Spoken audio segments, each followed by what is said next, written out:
Hello guys, welcome back to this channel. In today's video, I'm going to show you how you can dress up as Wonder Woman for superhero theme and dress to impress without VIP. Okay, let's get into it guys. First of all, you can use this hairstyle. Okay, then we're going to wear this corset and I'm going to color it red and also yellow. I'm going to color it this red for the first selection, and for the second selection, color with this yellow color. Okay, and then we're going to wear this boot, this one, and I'm going to change the toggle to knee length, and I'm gonna color it this red as well.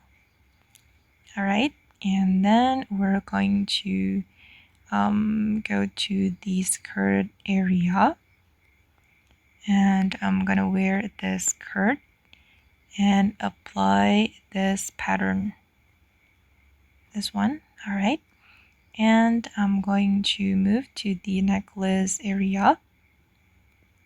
I'm gonna wear this one and also this one.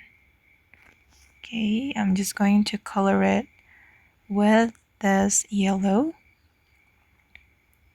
Okay, let me show you the color code. All right, and then I'm going to go back to this area right here and wear this item. Okay, and then I'm going to color it with this gray color, and I'm going to change the material as well. I'm going to make it denim. Okay, and the last one, I'm going to wear a necklace from the Valentine's update. Okay, let me wear this necklace, and then I'm going to color it yellow. Oops, sorry. I'm just going to wear this color. Okay guys, and this is the final result. Okay, and that's all the way to dress up as Wonder Woman and dress to impress without VIP. I hope this video will be useful for you. Thank you so much for watching, and bye.